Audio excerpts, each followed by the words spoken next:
Every once in a while, a high school is honored by the homecoming of one of its favorite sons. Today, Morris Hills High School has that distinct honor.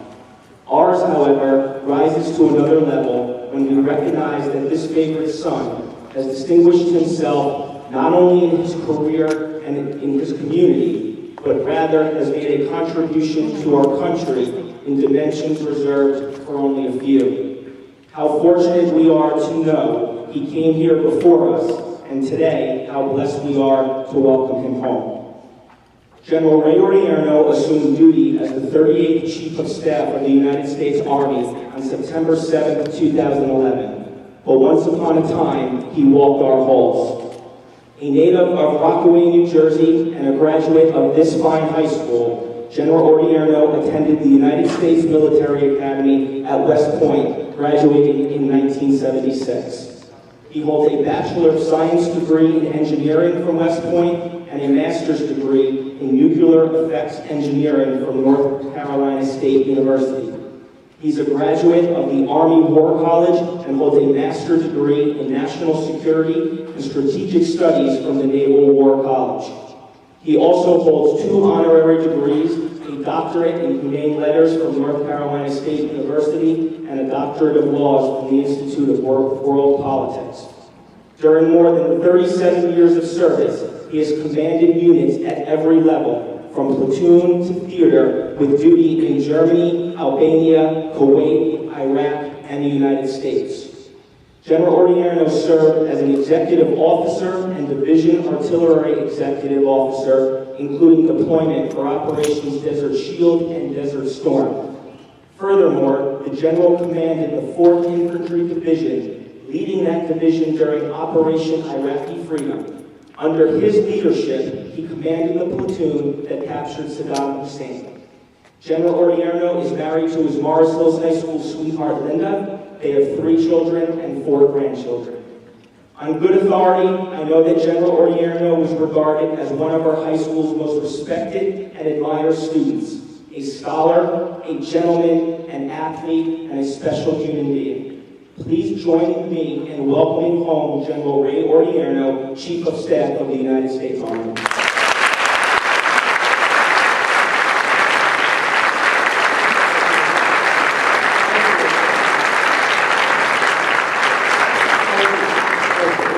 Great to be back. It brings back memories because I get to go back there. It's hard to believe that I know it's been 42 years I graduated from here. That's a long time ago. But a couple things, just to let you know how old I am and what it was like when I was here. As first year principal, his mom was my English teacher. And actually had quite an influence on my life as an incredible teacher. So the Rockaway Wall was non-existent when I went to high school here. When I tell them, as I travel around, they ask me where I'm from. I said, I'm from Rockaway, New Jersey. They said, oh, the Rockaway Wall. I know where that is. I tell them that wasn't even built when I lived in Rockaway. That's how old I am. Route 80 wasn't finished yet. Route 80 was, they had parts of it, but the part that went from Rockaway to Rockaway Township and Morton was not finished. I will say, although I probably shouldn't say this publicly, there might have been a few drag races on that part before it was open. Don't report me. I watched it. I didn't. The other thing, I grew up, where I grew up from, the house I grew up in was at the end of the parking lot of Morris Hills High School. And so if you go to the end of the parking lot, all the way down the side, that land that's in that house, that's where I grew up.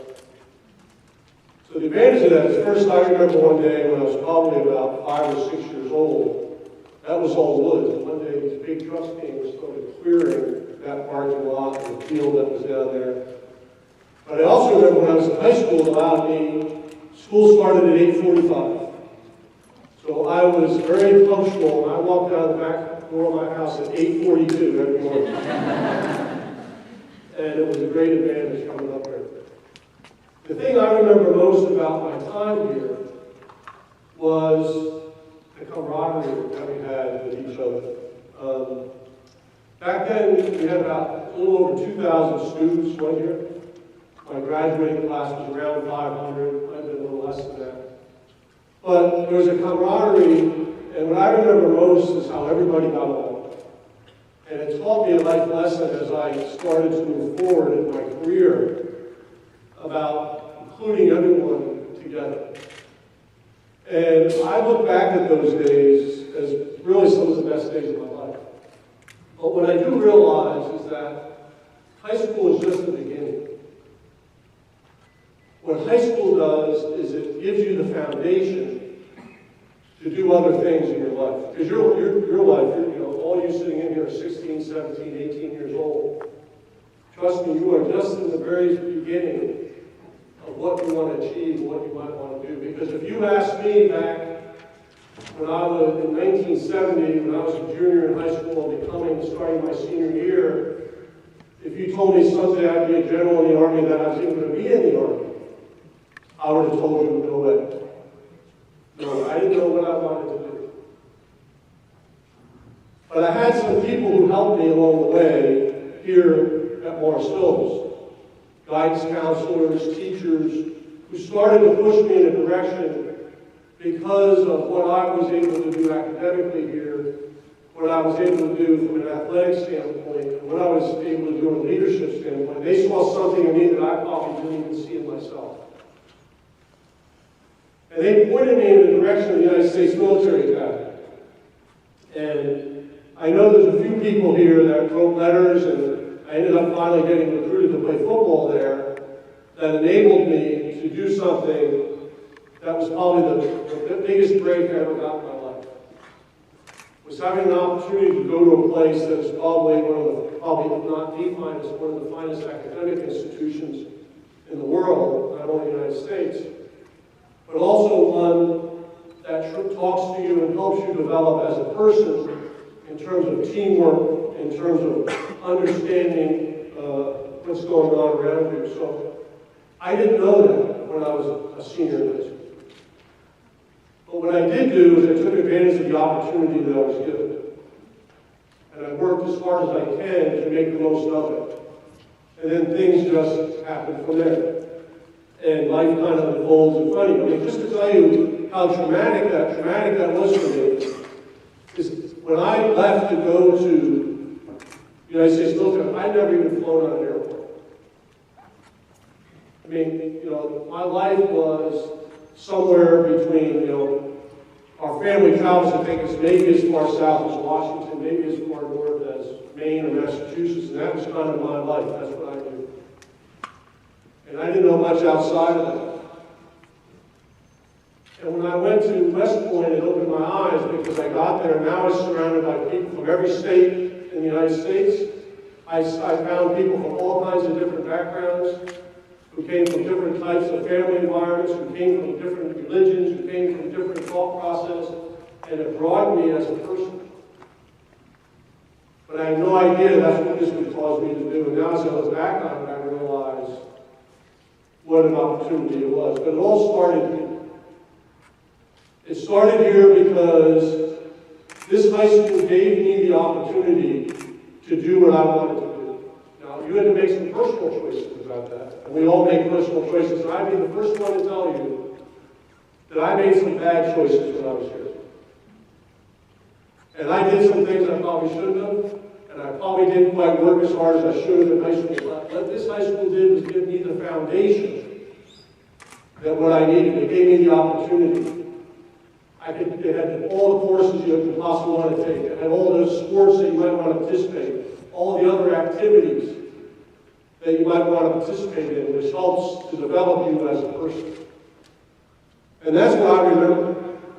And I was able to go over in a place where I felt free to do what I wanted to. I had teachers and counselors that were encouraging, that wanted me to be successful in the future.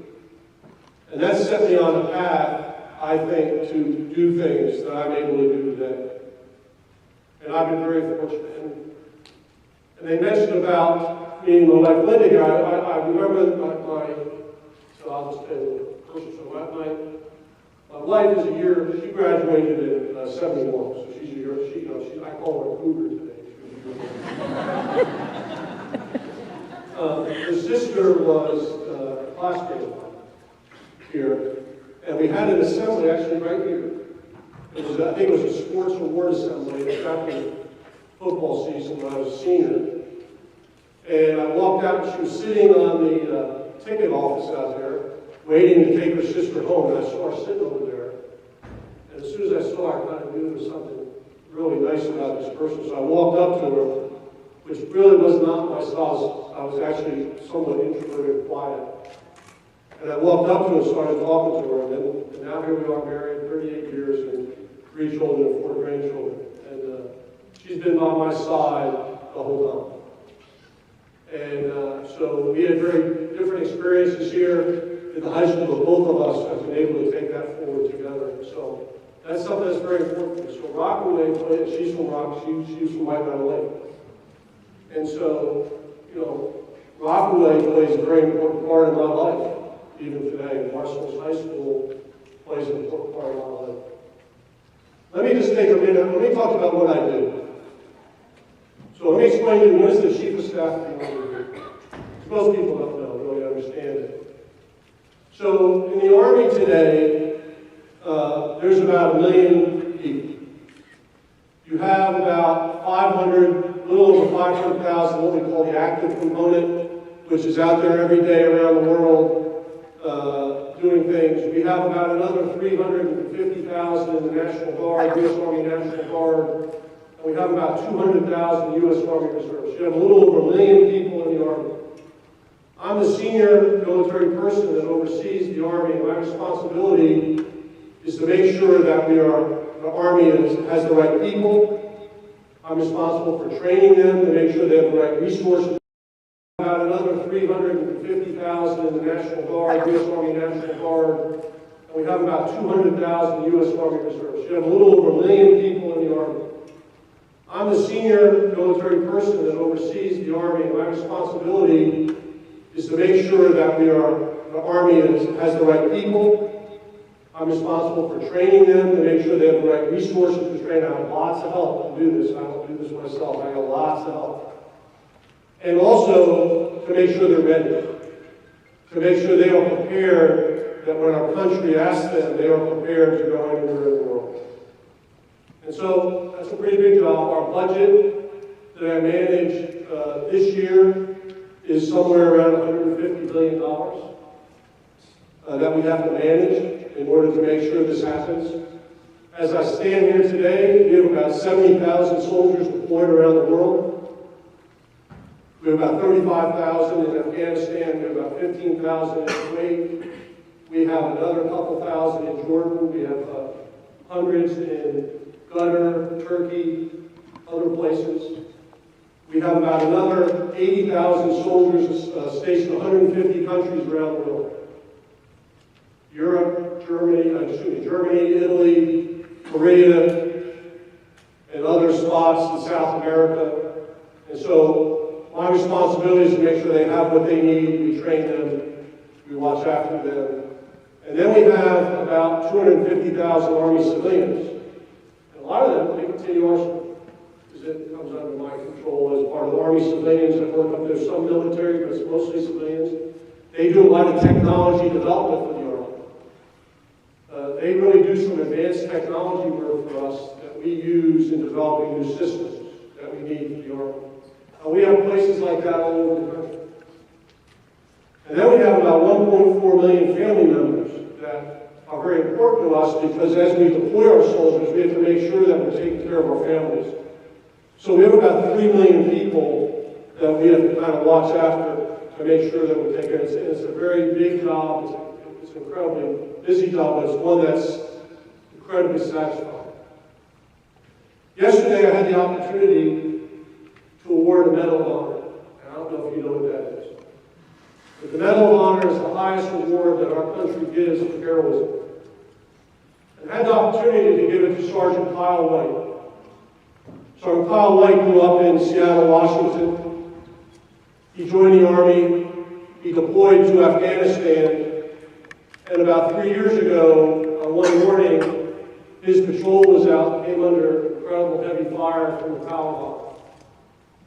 There was about 12 of them, and they were surrounded by about 150 Taliban Taliban. And it got somewhat chaotic, and about 6 of his compatriots were killed, and 3 others were injured. He risked his life saving those 3 individuals, ensuring that they were able to get medevac, risking his own life over a period of 6 hours.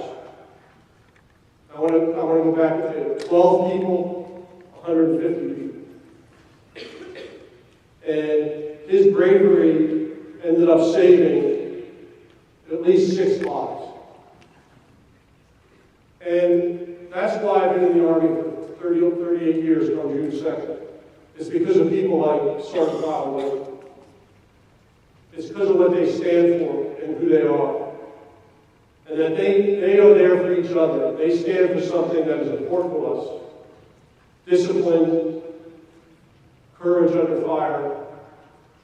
But most importantly, it's about the bond they form with those they serve with. And that's really what we're about. It's a special bond that's formed and having the opportunity to help our country and defend our country. I've had the opportunity to go all around the world. I've probably been in about 200 countries around the world during my career. And the one thing I tell everyone as I do that is when I come back, is when I realize how fortunate I am that I was born in this country. Because when you go around and see how everybody else lives and the restrictions that they don't have the freedoms and liberties that we take for granted in this country, you realize how lucky you are to be born here or to become a naturalized citizen here. That's why people, hundreds of thousands of people every year want to come and become citizens of the United States. There's a reason for that. It's because it provides you opportunity and freedoms that nobody else has anywhere in the world. And I have a chance to see the suppression of individuals firsthand as I've traveled around the world. So it's up to us, not me, but you, as you go forward with your lives to give back. And I don't mean to serve in uniform, that's up to you. But one thing you should think about is how you're going to give back to your community, to your town, to your country, to your state. And you should think about it. Because I think we take for granted how fortunate we are to live in this country and the freedoms that we're given. And I challenge all of you to think about that. Whatever you decide to do, whatever your goal in life is, go after it. Be passionate about it. Try to be the best at what you want to be. And then try to think about how do you give back to others?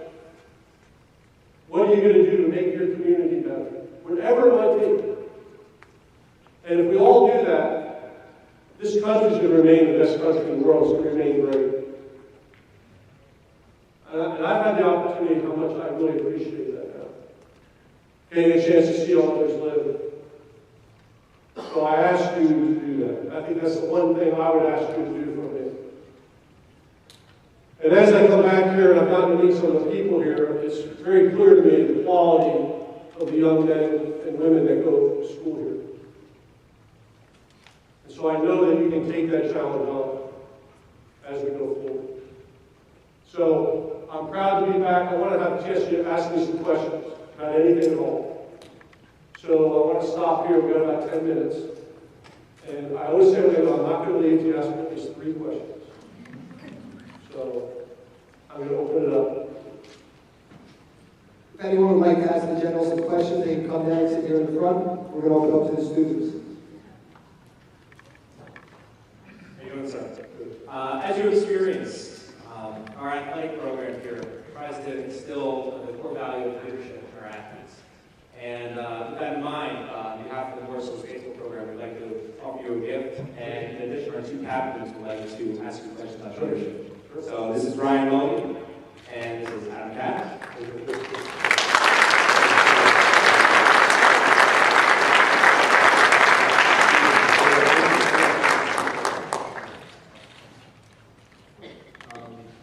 How have sports shaped you into the leader that you have become today? So thanks, Houston. I actually talk about this quite a bit because that's my. With sports, it's about working with others. Frankly, it's about teamwork. It's about putting. I've found in life where you get the most satisfaction is when you put your accomplishments above yourself. So in other words, you want to achieve something greater than yourself. And you tend to do that and get the most satisfaction out when you achieve it with other people. And that's what sports taught me early on. Is when you have an opportunity to achieve something with a group of people. Whether it be winning a baseball game, a basketball game, a football game, whatever. Or whether it be involved in successfully conducting some project together with somebody. It doesn't matter what it is, but it's about the teamwork. It's about working with others. And when you're a leader, and when you're asked to lead others, you've got to understand that dynamic. And the other thing that sports taught me was humility. Humility is a very important tool in leadership.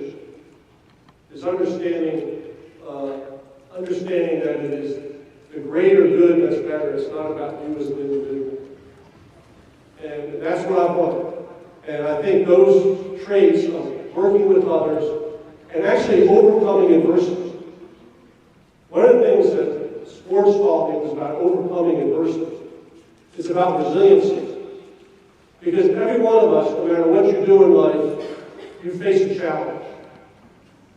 Maybe you flunk a test, or you didn't get the grade you wanted on a test, or you don't get something that you want.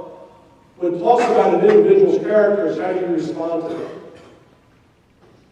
When something goes wrong, you respond by backing away or saying, I'm not going to try anymore, or I don't care, or you're going to respond by saying, I'm going to make myself better, I'm going to rise above it, and I'm going to defeat this thing that I failed at. That's what sports taught me. Because I was fortunate enough to have lots of great teams, especially here when I was in high school. But there's lots of times we had to overcome adversity together. And that's what it's about, is what you do as an individual to overcome adversity, no matter what it is. That's really what I learned most about leadership. And when you're a leader, it's about motivating people at a time when it's difficult. It's easy to motivate people when things are going great. The difficult time is how do you motivate people, get people to work together when things aren't going so well. That's when true leaders come forward. So in my opinion, that's probably what I learned the most about. Anybody else? Anything else? We have a question over here. Yeah. It's an honor to meet you. I'm Sarah. I'm a senior. And I just want to know, what do you think about the attacks on Benghazi, and how do you think about government handling it? Do you think it handled it well? Yeah, great question. So I know that's in the news, Benghazi and what happened there. Benghazi was a very, as it is in these kind of situations, they're very chaotic. And it's really hard to get information about what's going on. And so, I wasn't there, so I'm still kind of waiting to see what comes out of the investigation. But the one thing that's important is that when something happens like that, we have to pass information quickly, we have to understand what that information is, and we've got to attempt to react as quickly as possible. And so, in my mind, that's what I have to wait and see. But it's critical for us. One of the things that are very important to me is we have people who represent our government all around the world, and it's our responsibility to protect them. And we got to make sure that we do everything we can to protect them. And in our embassies around the world, there's Marines that are there, but they really just provide internal security. So we have to make sure that when we think there's a threat, that they let us know so we can provide more support to make sure that those individuals are protected. For example, right now, we have deployed soldiers to South Sudan because our embassy in Sudan has been threatened. So we're now able to deploy them. Important is that when something happens like that, we have to pass information quickly, we have to understand what that information is, and we've got to attempt to react as quickly as possible. And so, in my mind, that's what I have to wait and see. But it's critical for us. One of the things that are very important to me is we have people who represent our government all around the world, and it's our responsibility to protect them. And we got to make sure that we do everything we can to protect them. And in our embassies around the world, there's Marines that are there, but they really just provide internal security. So we have to make sure that when we think there's a threat, that they let us know so we can provide more support to make sure that those individuals are protected. For example, right now, we have deployed soldiers to South Sudan because our embassy in Sudan has been threatened. So we're now able to deploy them to make sure that they are protected, because we should take it very personally when somebody tries to attack a U.S. citizen that's overseas, attempting to try to help other nations and really put forward our policies. I think that's the most important thing that's going to come out of this, to make sure that we do something like that. Great question. Thank you. You talked about motivating other people as a leader, but what motivates you to continue to lead in the Army? Well, I'm passionate. It's about passion. I talk a lot about, one thing I've learned as I've gotten older is about passionate about what you do. And so, as I sort of motivates me is that I get to be around, I'm 59 years old. I just say that I'm 59 years old. But I feel a lot younger than that. And the reason I feel younger than that is because I'm motivated by the young people I get to be around every single day. And I get to see who they are and what they are. A lot of people talk about your generation, and they say, I'm worried about this generation of young people. Because, they play video games and they text and they do all this other stuff. Well, I've gotten to see your generation up close and personal. And I've got to see them in the most difficult situations. And they are as brave and they are as dedicated as any group I've ever seen. That's what motivates me. Is being around people and young people that want to be led, that want to make something better than themselves. That motivates me every day to continue to do what I do. That's why I love what I do. And that's why I'm passionate about it. So that's what drives me. It's another question.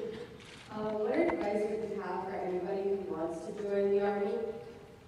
First, I'd say a couple things. I was telling everybody in the office, so most people realize this, one of the problems we have now in recruiting is only somewhere between 17 and 23% is qualified. That's not good, that's too low. And it has to do with mental, physical capabilities and other, behavior things. So the pool is getting smaller and smaller. So the first thing is you got to be motivated to do it. You have to have the right reasons to do this. So the best advice I have is the military is it's the best place in the world, and the Army, I would say, is the best place in the world to go in if you want to improve yourself.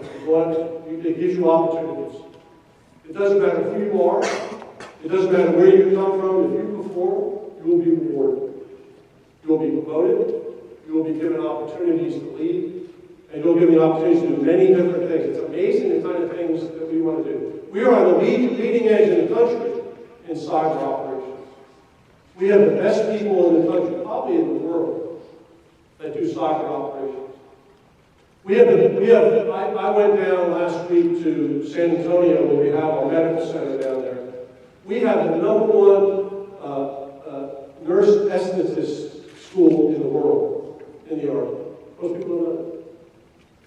We have one of the top 5 medical schools, military medical schools, in the world. We have all kinds of different opportunities.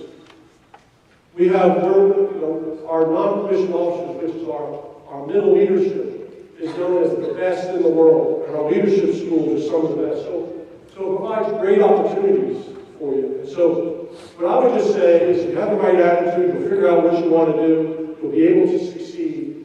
And it's about just going in and saying, I'm going to work as hard as I can, and you'll end up being incredibly successful. There'll be all kinds of opportunities that open up for you. And the other thing the military does is it gives you really, really good benefits. We have tuition assistance while you're still in the military if you want to do college work. And then after you get out of the military, you have the GI Bill, which pays for your college education.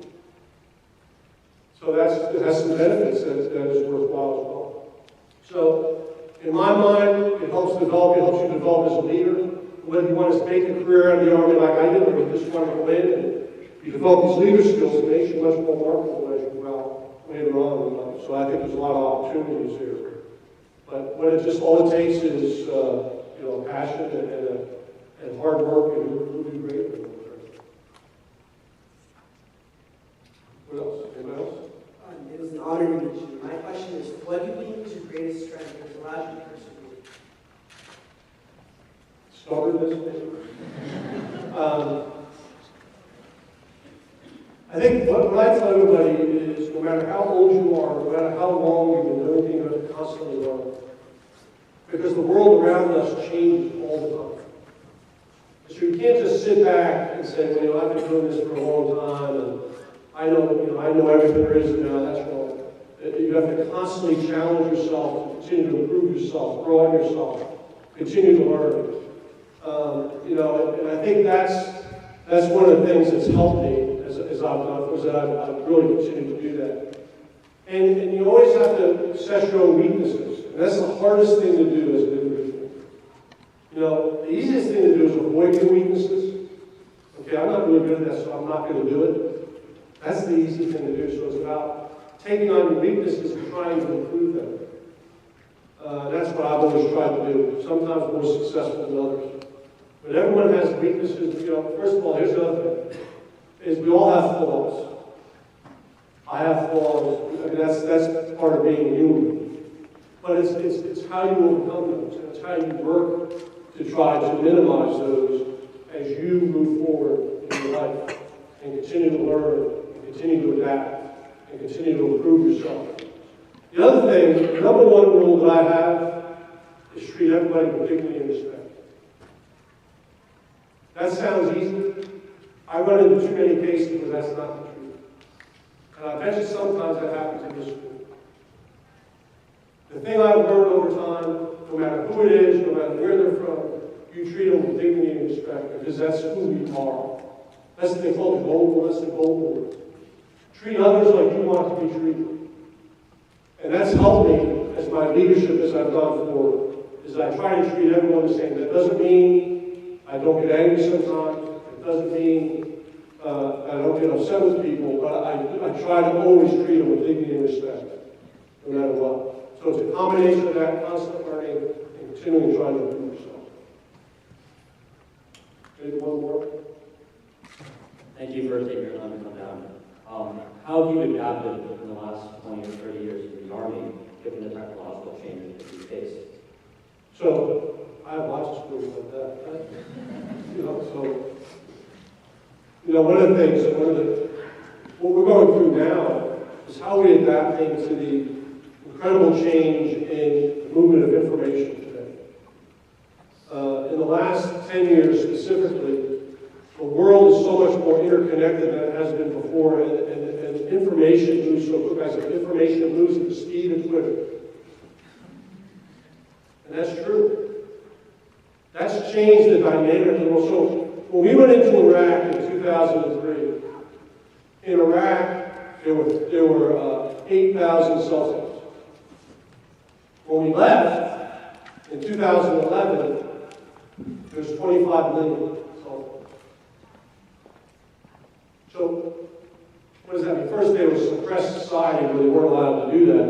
But once you open it up, you now have their citizens that are completely now open to information that is outside of that country. And we're seeing that all through the world. So a person in Egypt, or a person in China, or a person in France, and a person in the United States can immediately exchange information. 10 years ago, you couldn't do that. That's changed everything. And so we have to adapt to that. And we call cybers now, we call new domains. Domains, we used to call air domain, sea domain, land domain, space domain. Now we have them called cyber domain. Why is that? Because the impact it can have on world events, on countries, on security, on safety. And so we have to adapt to that. We now have, as I told you before, we now have the foremost experts. We're still developing our expertise in this area and how we do that to defend the country. That's one example. But there's many others. I mean, whether it be unmanned aircraft, everybody talking about drones. That's a technology that's changed it. Robotics. And putting robotics is starting to change it. So all of these things around us, technology, change how we do business and how we interact as human beings. And I always say, all these technology, all they do is it changes how people interact. It's always about people. But what it does, it changes how they interact together. So, thank you very much. It's great being here. And,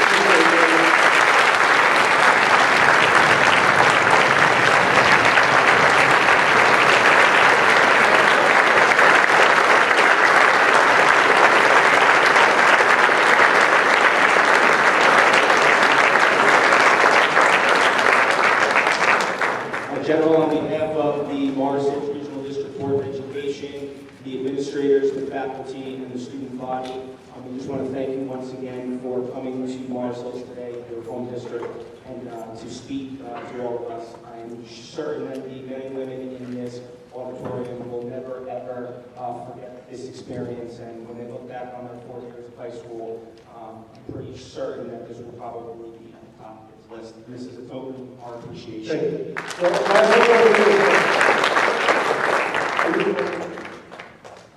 a moment. So I want everybody to know when I was a senior, my hair was just like this guy.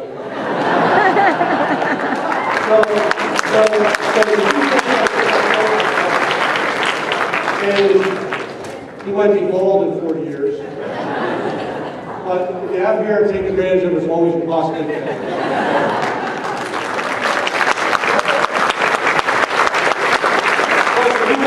Sit for one more minute. There's just 2 people that really need to be honored here this afternoon or this morning before the general leaves. And the first person is, I'd like to call up one of our own, a student who made really this day happen. For those of you that don't know, Sean, come on up here. Sean Swackbauer, on his own, wrote a letter to the general. Not for an assignment, not for school, because this man has impacted his life. And on his own, he wrote a letter, and speaking to the general, he gets letters on a regular basis, and he gets many of them. And this letter spoke to the general, and because of Sean, we were able to have this experience today, so I think we all owe him.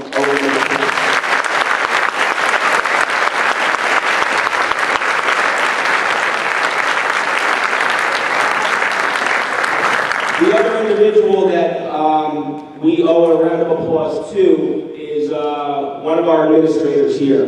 This day was made possible, yes, because Sean wrote a letter, but all behind the scenes, the emails, the phone calls, the setting up the career center, getting you down here, getting bios to the general staff, getting the general around the building, getting security set up. Everyone owes a round of applause to Assistant Principal Mr. Melvin, who really helped.